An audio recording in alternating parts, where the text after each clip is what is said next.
been asking me, to be the best in the world. Why, Eddie, why? I'm better than you. My eyes are red. I was in the back smoking a joint with Van Dam. You know it. Ladies and gentlemen, boys and girls, children of all ages, your boy Stevie Jobber. And we're supposed to be here for SummerSlam. Let me talk to you. What's up? What's going on, bro? You're here live Yeah, in the flesh, man. we got to do one of these joints together. It's been a while. It has been a while. Yeah, It man. has been a while. So what is this you said we doing? Man, we are doing the SummerSlam predictions literally the day before. Uh-huh. So if you haven't been here before, we're happy to see you. Thanks for checking us out. And hopefully you enjoy the predictions. And if you are following us for the first time, Duke, why don't you tell them where they can find us? All right, since I'm here, I might as well do it. So as you guys know, you can follow us on all social media platforms, be it Instagram, Twitter, Facebook. You can check out the dangerousjobberswebsite.com. You can find us on TikTok as well. And of course, if you're listening to this stream from any of the podcasting platforms, you got Spotify, Apple Music, Google Podcasts, basically anywhere you can listen to music or a podcast, that's where you can find us. Boom. Gotta shake the rust off a little bit. Oh yeah. It's been a minute since we've done this together, so it's a different kind of feeling. Yeah, man. But let's dive right into SummerSlam, man. It's in Detroit, the Motor City. Everybody's got their own cars. It's sponsored by Slim Jim. It feels very retro, to say the least. And what's more retro than a SummerSlam Battle Royale that kind of came out of nowhere? I feel like, didn't it? So it's a little weird, but LA Knight is in it. As he should be. As well as some other notable names. Yeah, you got like LA Knight, you got Sheamus, Ciampa, yes, Nakamura, Bronson Reed. I also heard Dominic Mysterio maybe in this. You know, it could be very high profile. It could be. Do you have a lock for who's winning the Battle Royal? Well, not to sound too biased or anything, but I would say if anybody should win this, because of the streak that they're on right now, they're the #1 merch seller for the first time in 3 years, dethroning Roman Reigns. So I gotta take my pick, LA Knight. Yeah. Yeah, I feel like you just can't not have him win with the run that he's on right now, with the crowd, with merch, with everything. I feel like he's got to be a lock because you got to do something with him going forward. I hear you. I feel that. I think that I want to believe LA Knight to win as well. I feel like this is the only real, I mean, if there's anything, if there's any time, if there's any situation, this should be the one where he wins. I'm not sure because it keeps seeming like they're just snuffing him time to time again. Kind of like they're prolonging his story. Yeah. Which maybe I wouldn't be so upset about if it turned into a real story. But I hope he wins. And I hope if he does lose, he's in a feud with whoever does win. I could see something like that happening. Because I feel like the winner gets a shot at the IC title. What does the winner of this get? They didn't specifically say, but I'm assuming whoever wins this is getting a ticket to either the US title or the IC title. It's got to be one or the other. But either way, I mean, if he loses, maybe stop the other guy from winning the title, and then they get into a thing. And they could probably have a thing going up until like September, October-ish. Yeah, they really just need to get a couple things like they've done with Cody. They've done a good job of holding Cody back. Just enough. Yeah.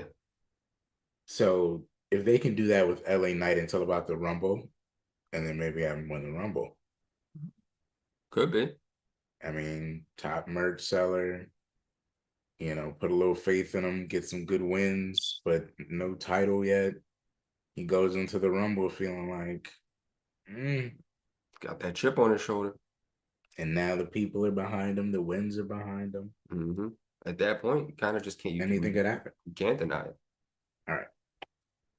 Let's move from the Battle Royal to the first singles match of the night. Actually, a very important spotlight for one of our guys that we've been waiting to get a spotlight on for a long time. Mm-hmm. Ricochet versus Logan Paul. Now, this for me is the match of two theories. It's either a theory that maybe Ricochet really is getting over, because as the weeks go on, I even heard it on another podcast that I listened to. Shout out to Going in Raw. Hilarious. Mm-hmm.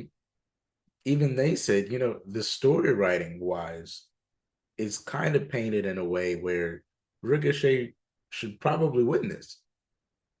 But at the same time, the trauma of WWE has kept us at a place where we're like, I don't expect Ricochet to win this. Yeah. It's the theory of, is Logan Paul going to beat Ricochet, fly all the way to go to his brother's fight, walk him out in gear, and have possibly that momentum transferred to a double Paul brothers winning night? Yeah. Or do they actually want to get Ricochet over? You know what I mean? It's a battle of two theories. Well, I had a theory, but then you mentioned that theory, and it does make sense. So now the way I'm looking at it is, and if this comes out like blurted, I apologize because I'm literally thinking of it as I'm talking. But it does make sense. Ricochet and Logan Paul on paper, considering what they did at the Rumble, and then their little side beef around Money in the Bank time, the match itself does make sense. Mm-hmm. Like, I'm glad that they booked this match. It's a perfect match for Logan. It's a perfect match for Ricochet. There's no way you can mess this up.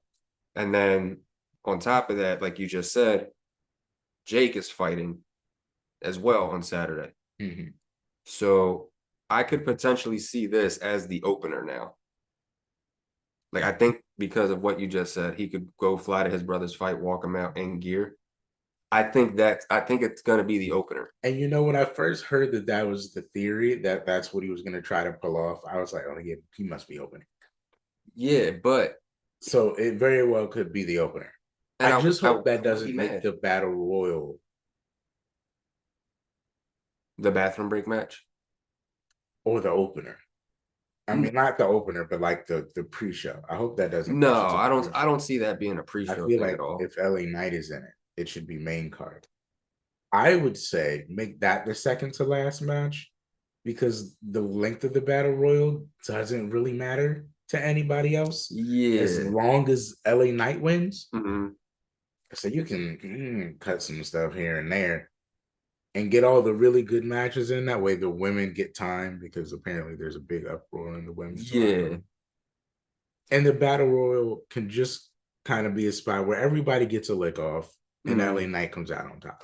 Well, I think the way they could do it is with Logan and Ricochet, they've both shown that they don't need a half-hour, 20-minute match to do something great.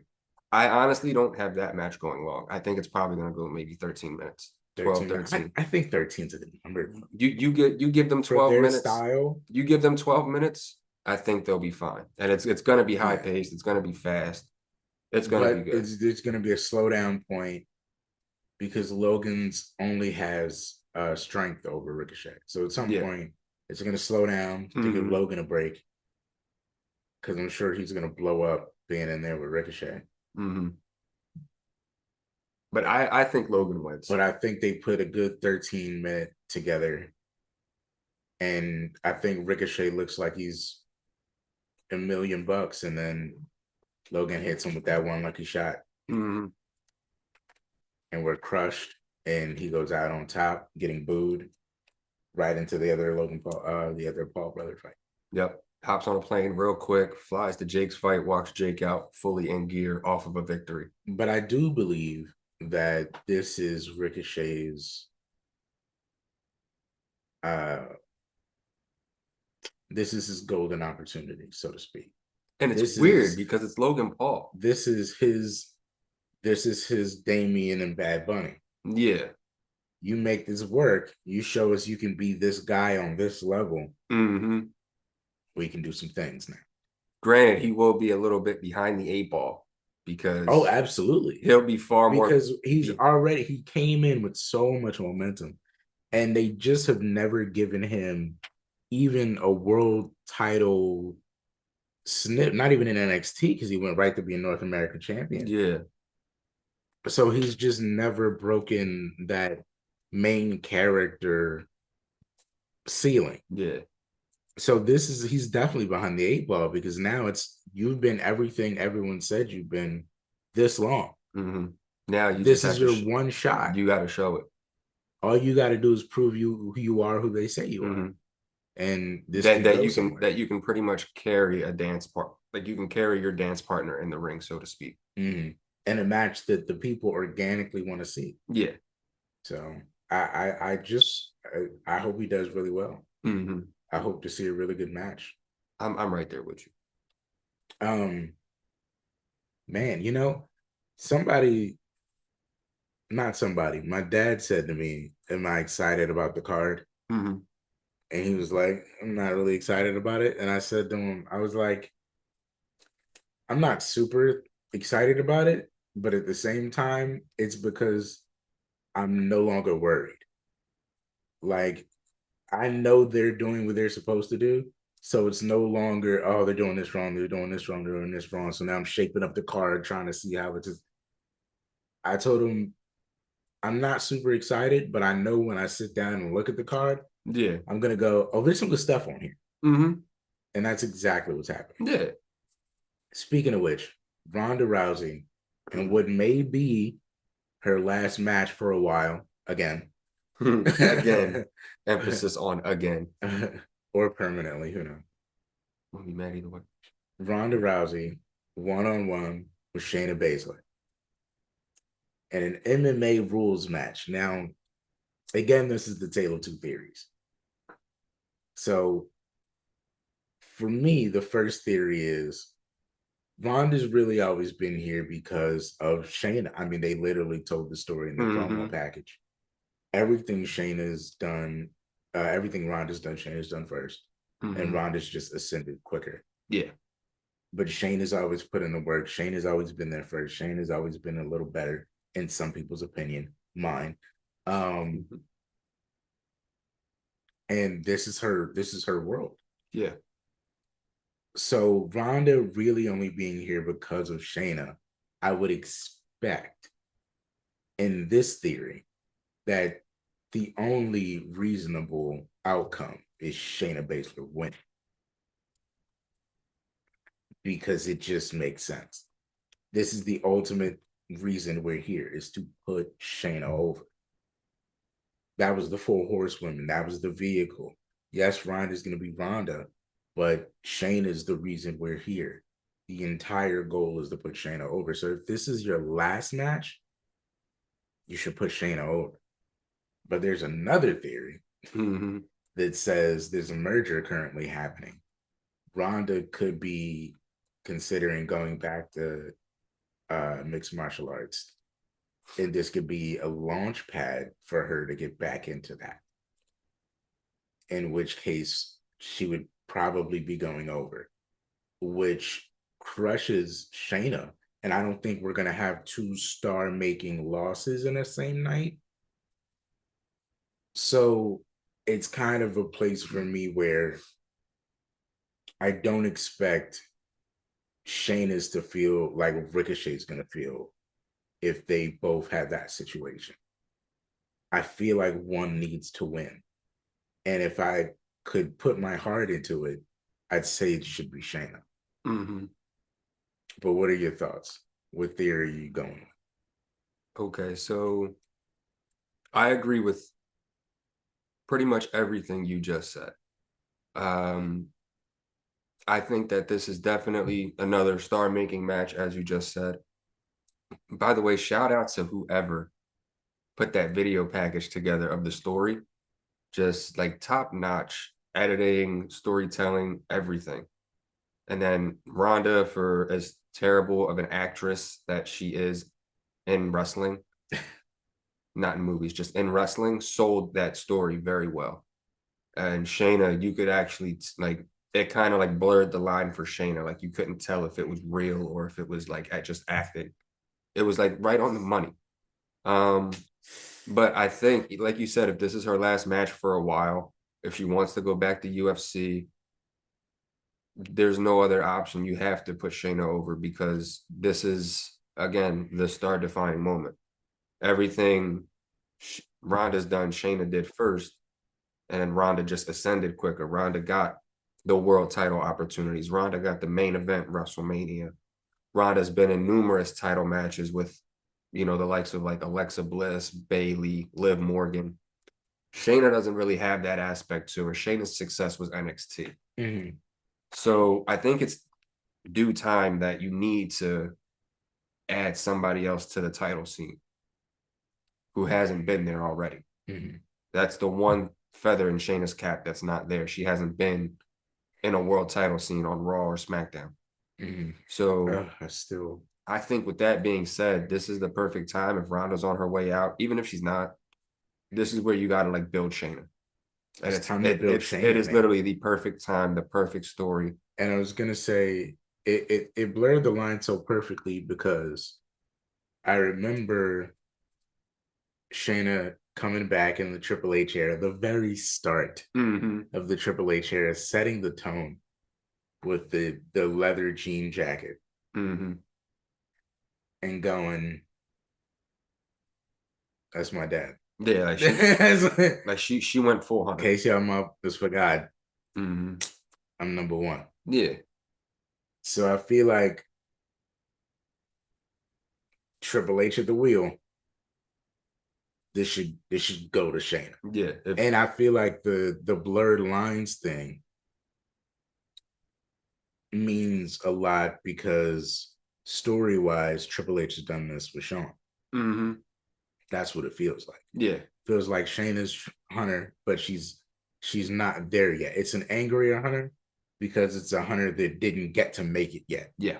Like you just never left. Mm-hmm. You never lost your smile and went away. Well, you did, but even then, I was snuffed into whatever I was snuffed into, but it just eclipsed from the beginning and having to rise up under this expectation that you're holding over. Mm-hmm. The line seems so blurred because it, in a way, if you're looking at a certain angle, that's exactly what it is. It very much mirrors Shawn and Hunter in a way. Like Shayna is definitely Hunter. Ronda is definitely Shawn. Like you're our star. Mm-hmm. You're our star. You're our big name person. You're the chosen one. You're the chosen one. You're the person we're gonna give all this money to keep you happy. And even if you go away for a while, we still gotta keep you happy. Meanwhile, I'm eating dirt. Yeah, meanwhile, young Hunter over here is trying to come up and make a name for himself. And this is even Shawn knew at a certain point, you got to put Hunter over. Ronda has to know. You got to put Shayna over. And how dominant would it be? Because Ronda sells so good that it would Shayna could go in there and make it look so I honestly don't crazy. think it's her selling. I think it's her genuinely going, "Wow, this shit hurts." But she falls. But she falls so naturally. She falls like a character who just died in GTA. Yes, that's what it is. It's like a character that's dying in GTA. And with Shayna's, like the way Shayna does her move, and nobody moves like Shayna. No. It's like a woman Randy Orton. She just don't waste movement. Everything hurts. Everything's for a reason. Everything's calculated. Everything looks bad. Like that hurt. And with Ronda selling and Shayna's, it's a perfect masterpiece. I hope they give them 13 minutes. Yeah. It's MMA style, which makes me worried. Because no, I still see it going a good amount of time. That way. Yeah. So I mean, we'll see what it is when they get in there. But I think it means it's just going to end either by KO or submission. But it's probably going to end via submission. I would imagine. All right. bigger main event. Okay. I feel like a lot of these are main event level matches, really. Mm-hmm. All of them could kind of be considered that, except for the Battle Royal. Yeah. Cody versus Brock. The rubber match. I mean, they've taken it all the way back to the 90s. Mm-hmm. You know, even from the broken hand thing up to now, beating you in front of your parent. Classic. Yeah, they went very 90s with this. Very 90s. I love it. That's Cody's character, man. Yeah, And Brock is so prehistoric too that they match because Cody's so old school and Brock is from that. Yeah. I will say this. I love Brock right now. Like, he's not Viking Brock anymore. He's just like cowboy ass kicking Brock. I love Cowboy Brock. Like, and it works perfect for him. And I like that he's even talking more. Yeah. Like, this is these last year and a half, 2 years, I think Brock has talked more on the mic than he has his entire career. I feel the same way. Which isn't a bad thing. It's actually a very good thing. It shows that he can evolve. Yeah. He doesn't need a mouthpiece. I've been here for 20 years. I know how to do this. Yeah. You have to learn sometime. It really reestablishes how we felt about him in the 2000s. Mm-hmm. And I feel like he's come so far to return to this level of confidence that I just have in him. Yes. Because back in the 2000s, you know, he was all that. Yeah. It's like he was the monster. He was that beast. And ever since he came back, it's been kind of a crutch that he couldn't really talk. Mm-hmm. And then he was like, he can kind of talk, but he never really does. Yeah. And it was like, he's funny, but it's all physical comedy. Yeah. But now we're at a place where I'm a bad guy again. Mm-hmm. I'm still really good in the ring. I'm doing more than just going out there and suplexing you 1,000 times and ending the match. Mm-hmm. I'm having like real stories now. Yeah. And I'm talking at a high level. Mm-hmm. And what he's saying is entertaining and it matters. I don't think a lot of people realize this. Brock is, I mean, obviously a lot of people know he's not a people person. He doesn't like people, but he's underestimatingly funny. Yeah. And I think that's not even just him trying to be funny. I think that's just him. He's yeah, like he's funny in the sense of not what he says or does in a way. It's kind of just like how he comes off. You know what it is? Sometimes he feels like Mike Tyson. Yeah. Like Mike was never trying to be funny. Mike was funny because he was insanely dangerous. Yeah. So certain stuff he said just came off funny. Mm-hmm. Yeah, and it's like he can command a room, but he's not commanding the room by dominance. He's just commanding the room by being himself. Until he gets angry. Yeah. and it's like when he was younger, it was like, but yeah, Cowboy Brock is just, we got to pay attention to this guy. Oh, he's dominant. Now it's like he's dominant. We know he's dominant, but now we got to pay attention because we want to see what he says. Yeah. I don't know if I'm the only one who thinks that, but that's how I feel. Yeah. No, you care about this promo. Mm-hmm. But I think with that being said, even though we just hyped up Brock. We did just hype up Brock. Immensely. Again, I'm gonna go Cody here, but it's gonna be a testament to Brock because I feel like Brock putting Cody over is gonna be great for both of them. Because it shows that Brock gives back. Brock can actually give something to, I don't want to say the younger guys, but because Cody's not really that young, but he can give something back to the business in a way. Yeah. Like, I've been dominant for so long, but I understand the business evolves. This is the story that we got to go with. And I'm sure he likes Cody. Yeah. To a degree. Mm-hmm. I'm sure I could see Cody being one of the few guys. And I've often heard that if you bring him a 6-pack, and just have a sit down with him, he's a very nice guy. Yeah. So I'm sure him and Brock, especially when they agreed to like kill him that one time, and Cody was like, yeah, that makes perfect sense. So I feel like they got a good rapport. Yeah, but I could definitely see Cody winning this one. Yeah, I agree with you. I completely agree with you. And because I agree with you, I'm going to spend the time I would be talking about why I disagree to throw you what I would do. Have Cody win. Have Cody immediately do what he did before. And be like, all right, That side of the way, my eyes are on the title.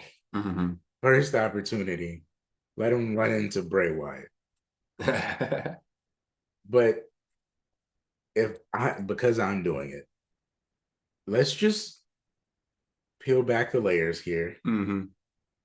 and either bring back old Bray Wyatt with the same entrance, Mm-hmm. or do a story with Cody where he can win, because at this point nobody cares about Bray losing Mm-hmm. as long as it's entertaining. Yeah. Um, have it be a story with Cody in it, basically. Trap him in the Bravers. Mm-hmm. And have it really be a story revealing that Uncle Howdy's Bo Dallas, because I'm sick of calling him Uncle Howdy. That's Bo Dallas. Let's please get rid of the mask. Mm-hmm. Because Bo Dallas and Bray Wyatt together is way cooler than Bray Wyatt and Uncle Howdy. Don't need it. Yeah. Just call them Bo and put them together, and that could be their whole shtick. Mm-hmm. Literally, they don't need to do anything else. Yeah. Those are the Brothers of Destruction. Boom. There you go. I would do a story with Cody where he has to fend them off, and at the end, he ends up beating Bray by revealing that Uncle Howdy's Bo Dallas. Mm-hmm. Boom. Now Cody's that worked that for like a couple pay-per-views. Mm-hmm. Move Cody down the line till you find something else to stall him until Mania. Yeah. Because let's be real, unless it has to be at Mania at this point. Pretty much. Especially the way things are going with the Judgment Day. That's another thing we got. Damn, Judgment Day. Man. All right.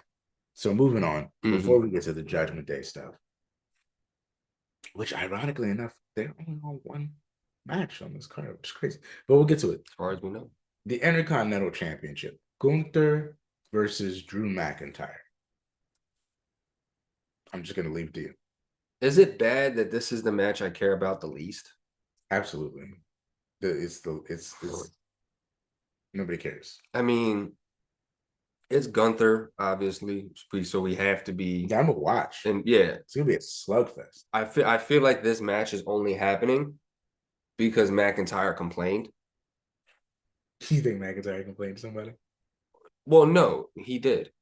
It was brought out that he did. He didn't like where his story was going. He didn't like his character. He wants to be relevant, which I understand. I understand, but I mean, given the landscape right now, I don't see McIntyre. Nobody really wants to see you, buddy. Like, yeah, and it's not a bad thing. It's just there's so many people right now that are better than you character-wise. Sometimes you need to step away to find a compelling story. Exactly.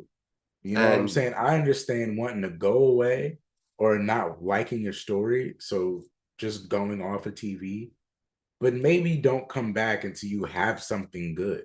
Yeah, like you coming back to barely be around to challenge Gunther is like, how am I supposed to take you seriously? This guy has been here every week, dominating, wrestling every week, becoming the greatest Intercontinental Champion ever, right in front of our eyes, which we'll talk about on another pod.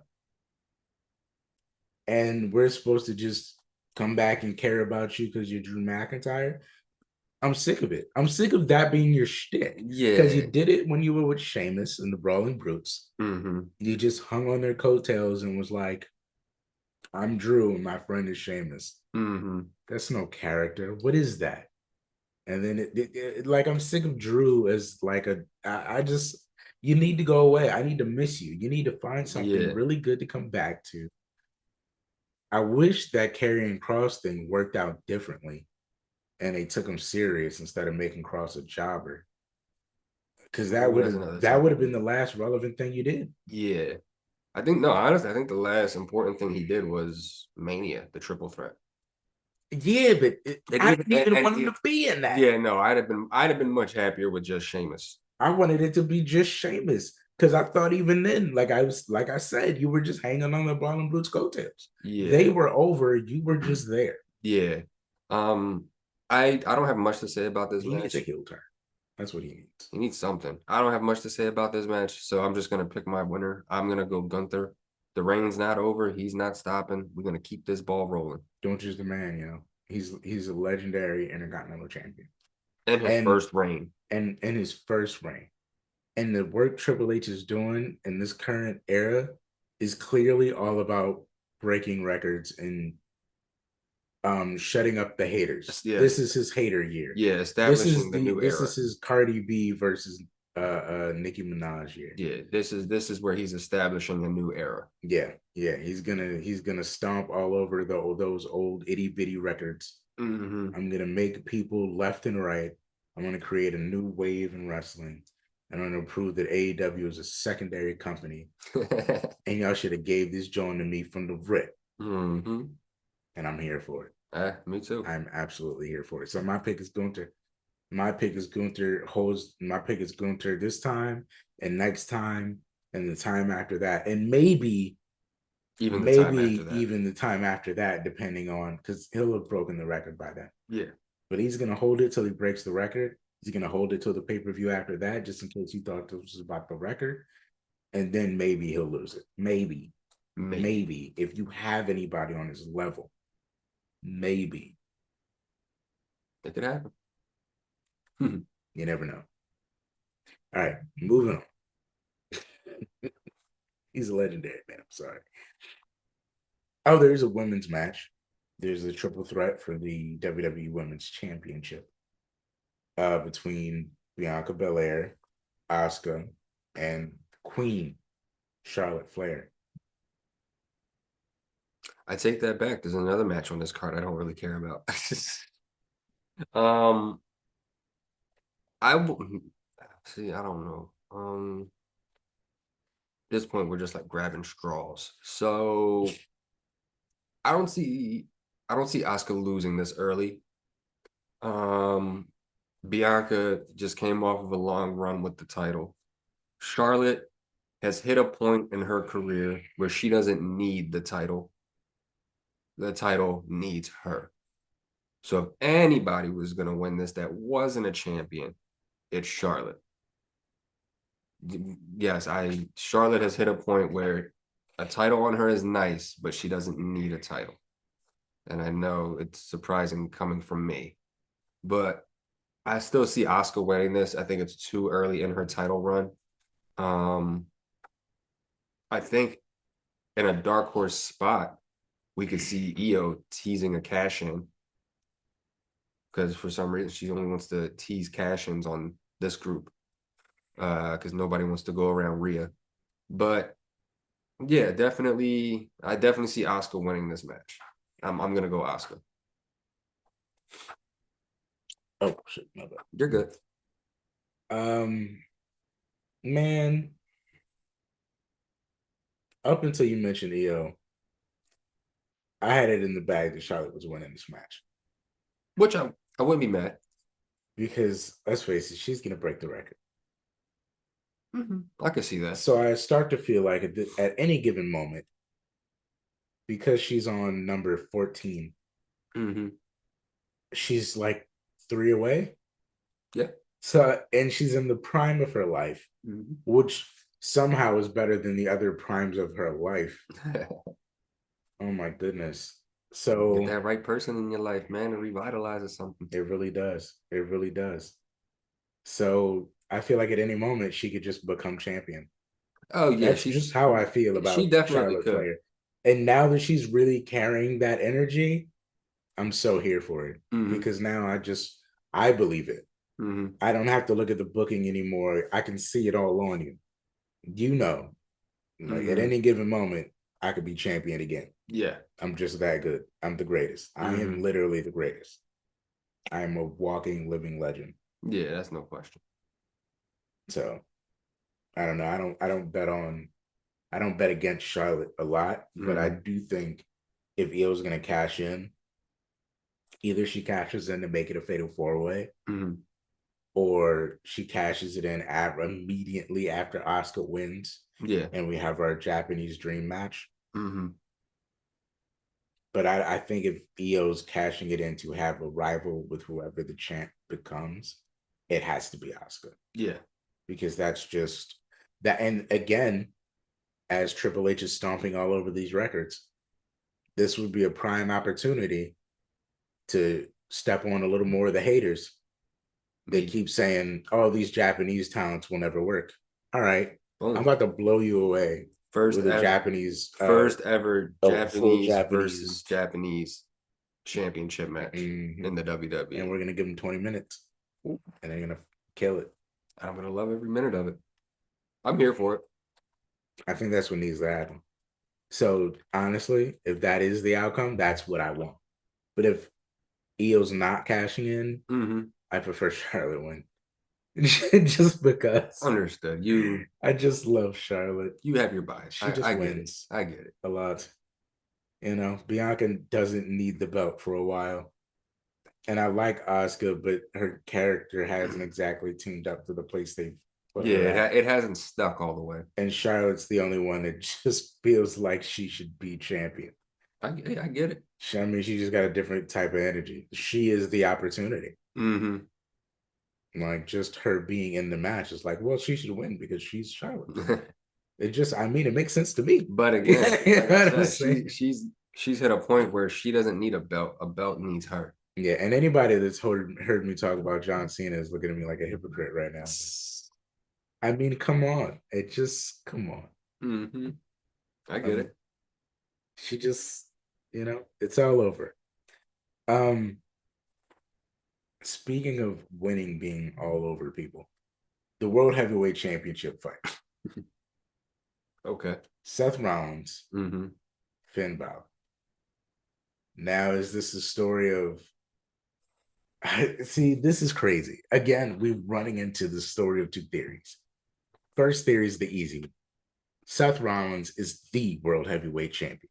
He will not lose because Finn is not the number one guy in his group. Therefore, he should not win.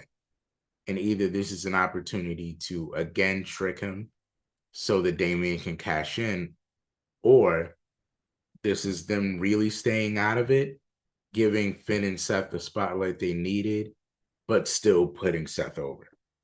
Theory number two, buckle up. Finn Balor was the number two Triple H guy.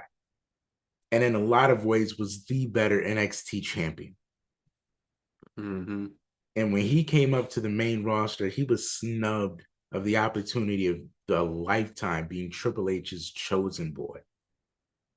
Not having to earn it through different avenues of fighting management like Seth did, but originally came up, beat the people that were the best at the time to win the Universal Championship. This is either the story of Seth being champion or the much more interesting story of Finn Balor reclaiming the throne that Triple H laid out for him when he first made it to the main roster that he's never been able to get back to since. You know what? Is he going to scratch that 7-year itch? I see one of two things happening here, and I don't know why. One, like you said in the beginning, Seth and Finn, they just have their moment. They get their 25-minute classic, whatever it may be. Seth wins. That's that. Or, again, 25 minutes to do their thing. Obviously, back and forth, good pace of a match. Finn wins. Soon as Finn wins, Judgment Day celebration. We're all together in the ring. We're all having our camaraderie.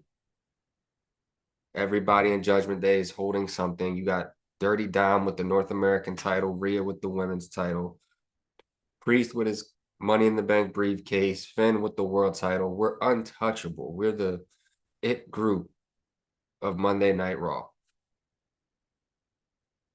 And that's when the truck comes and hits you. Priest just decks him with the South of Heaven, hits him with the briefcase. Rhea and Dom are just like, wait a minute, what's going on? We didn't see this coming. Priest just looks at them. Big family group hug. He cashes in Money in the Bank. Gets the 1, 2, 3. And then for the second time in his career, he's screwed. Finn Balor holds the world title He's screwed. for less than 24 hours. Oh my gosh. That is a plot twist. And then at the next pay-per-view, here's another plot twist for you because we're great writers. The match will be Dominic Mysterio and Damian Priest versus Finn Balor and JD McDonough. Because they're going to come down on Finn that Monday. Mm-hmm. No, Finn's going to come down on them. Well, Finn's going to come down on them. All right, we can tell that story. Finn will come down on him. Then the next week, it goes from looking even to them just having too much of the numbers game because Reed's going to interfere. Mm-hmm. And then it just becomes a beatdown. Third week, it gets really bad. JD McDonough comes in for the save. Yeah. Then we do like a promo package the next Monday about why JD and Finn are such good friends. Yeah. And then they announced the match for the tag match, that pay-per-view. And I think even at that point, if Rhea's still a numbers game thing, you could just have somebody be her back or be his backup on the other side. Like somebody go after Rhea. Mm. And then, she just took Raquel out with an injury. So you can have Raquel come back Finn up a little bit. Have Raquel come back or, even the odds. Or you have Liv come.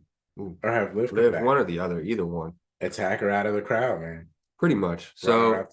But I don't think that's going to happen. I feel like Seth is going to be their guy that they're rolling with, which again, not mad about. Unfortunate. Not mad about it. Seth is doing great as a world champ. So I'm going to pick Seth Rollins to retain the world title.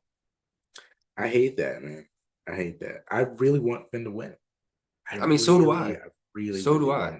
There's anybody who can do the world title. His story is more interesting. It is. Seth is always going to be interesting with the title or not. I'm a story guy. Yeah. Seth is one of the greatest. He's in a world all his own. Yeah, he doesn't need a title per se. He can feud all. He's like a Jericho now. Yeah, he's hit the point of his career where it's like, no matter what, they're gonna watch me. Yeah, well, they just love me. Yeah. It doesn't matter what I have. So Finn, and he's defended the title 17 times already. Yeah. Yes, you could put Seth in the ring with Tozawa right now, and I would still watch that match. Yeah. I'd be confused. I'd be expecting something more, but I'm still gonna watch the Tozawa. That'll be the first time I'd be like, man, are they gonna make Tozawa? You know what I'm saying? Like, exactly. You know what I'm saying? Exactly. Oh, speaking of which, oh my God. At some point we got to talk about Gable versus Gunther. Oh my God. What a dream. We're digressing. Mm-hmm. I really just want Finn to win because the story is more interesting. Yeah. I'm really a story guy. Mm-hmm. And it would mean so much for it to be Dame's restraint on Finn to not cash in. How interesting of a story would that be? He's just around the world title all the time. Won the Rumble, but he had to really wait weeks to decide what he was going to do. And every week he's like, I could do it right now. Mm-hmm.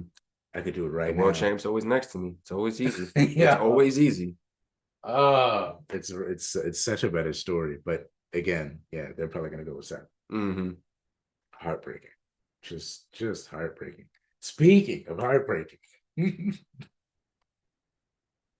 think, are we at main event? Oh, man. We hit the main event. The moment we came for. The undisputed WWE Universal Championship match with not only the title on the line, but the moniker, the seat at the head of the table to become tribal chief. Roman Reigns over 1,000 days as champion. legendary. A main event. Jey Uso. Man. The right hand man. The dog.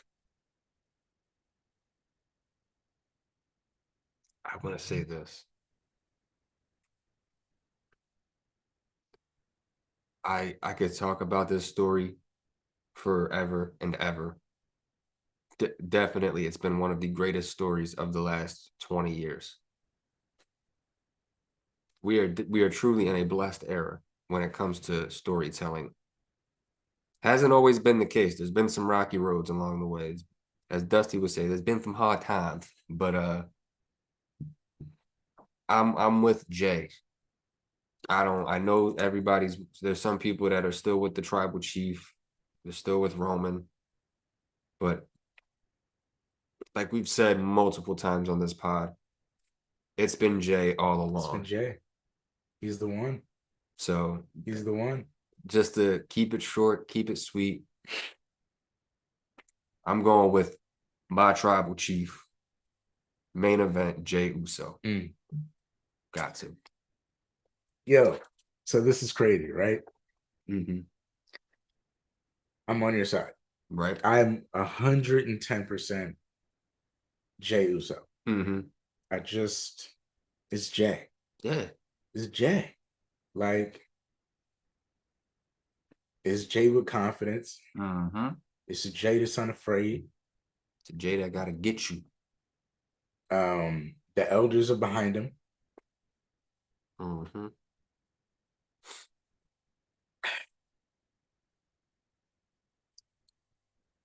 So Jay is who I'm going with. I don't know how they're gonna do the story. I would like it to be right down the middle because it would just be amazing to have it be right down the middle. Mm-hmm. And Jay to, find a way to kick out Solo or this or that. I mean, everything's on the line, right? Yeah. So I would love for it to just be a hard drag out battle. Beat Jay's ass. Mm-hmm. The Aegis will not quit and rise from the ashes. To come back and just do it again. I would love to see it, but because we have the time, I'm going to shoot you a theory. Okay. Because we've pretty much wrapped this up. Mm-hmm. I mean, I'm sure the people, I don't know who you guys are with, but I feel like Jay's, ultimately such a babyface heel. I mean, he's clearly over by himself now, and mm-hmm. He's probably the clear choice. I wouldn't mind it being Jay. I mean, a lot of people are like, it would be, and again, I had this conversation with Dad because he was like, "Do you think Jay's gonna do it?" And I was like, "I don't know," and I don't really want to know. I don't want to know till it happens. I just want to see it. Mm-hmm. And he was like, I don't know how I feel. I don't know if he's going. And I was like, I hear you. And that's the obvious feeling. Mm-hmm. Like, Jay's always going to be Jay. Mm-hmm. But wouldn't it be cool to wake up Sunday morning and live in a world where Jey Uso is a world champion? You couldn't even fathom it. That's why we're counting him out. Mm-hmm. And it would be a perfect anything can happen in WWE moment. Yes. To crown Jay as the storyline depicts him as the one. Mm-hmm. But here's my plot twist. Here's my Tarantino twist for you. Okay. Through every week of the past recent weeks, we've seen Bobby Lashley meet with the Street Profits. We have seen Bobby Lashley meet up with Carmelo Hayes and Trick Williams. Mm-hmm. We have seen him award suits to the Street Profits. Wouldn't it be funny if at the climax of tribal combat, in the last moments, a newly formed Hurt Business ascends down out of the crowd or the ramp, comes in the ring, and Lashley is aiming for Roman. Puts his hand out to Jay, be like, "I'd like to do business." Jay shakes his hand at first, dips out of the ring. It looks like Hurt Business is going to unload on Roman Reigns squarely so Bobby can get into the title picture and get Reigns out of here. Mm-hmm. And Jay comes back with a chair, and in a sudden moment of family unity, Roman and Jay's main event is stopped by fending off the super group of the newly formed Hurt Business. And now the whole story has changed because we don't know who's really tribal chief. All we know is the family's being attacked by monsters because the Street Profits are tag team veterans. Bobby Lashley's the greatest Black World Champion we've had since The Rock. Mm-hmm. And Hayes and Trick Williams are the future of the business. Everybody in there can go at a high level, at the same level as them, and they're a broken family. This is the perfect time for the Hurt Business to take everything the bloodline has built. Just a hypothetical for you guys, because we already kind of know this main event is going one of two ways. So hypothetically, it's a head scratcher, but it does kind of make us. It does kind of help the story go to another area. Mm-hmm. So I just think it's going to be weird with the Hurt Business, but it does help the story hit another dynamic. And now they have to reform under this super group before it all falls apart. But then at that point, I think Jay has to kind of take more of a lead. Or Jay wins. And the Hurt Business comes to beat up whoever wins. And Roman ends up fending off the Hurt Business for Jay. Mm-hmm. Because now Jay's tribal chief and he has to be protected at all times. Mm-hmm.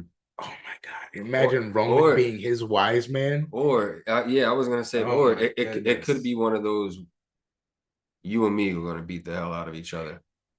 But ain't nobody else going to beat you. Yo, I could imagine them being beaten down. Mm-hmm. Oh, or just Hurt Business just not, or beating them both down, like Roman jumping in to help and them just getting beat down because the numbers are too big. I could imagine a video after that, backstage or something, like, what the hell, them like spazzing out over what just happened. It's like, what the hell are we gonna do? And Roman looking at, what do you mean, what the hell are we gonna do? You're tribal chief. You're supposed to know what to do. That's what you wanted, right? Mm-hmm. And now I'm having to work in tandem to save the championship to keep it in the bloodline. That would be ridiculous. It's just a ridiculous hypothetical for you guys to end this on a fun note. Because I think that's everything we got, man. Yeah. Every match is hitting. Like I said, once I look at the card, every match aside from maybe one. Maybe that Battle Royal. Or that women's match. I was saying the Gunther match. You were saying the Gunther match? But that's just because I'm uninvested in. Yeah. I just expect him to win. Yeah. I think that's why it's so uninteresting. Pretty much. It's kind of like nobody wants to see Drew. I expect him to win. We ain't come to see you, Drew. Now that Daddy's not home anymore. All right. So do we take this home? Yeah, let's take it home. All right. Well, guys, that is the SummerSlam predictions episode. Thank you for tuning into this. Glad we got to do this live again. Yes. Been a while. Feels good, man. Been a while. Good. But like we always say, make sure you guys stay up. Make sure you guys stay blessed. And as always, stay dangerous. People have been asking me to be the best in the world. Why, Eddie, why?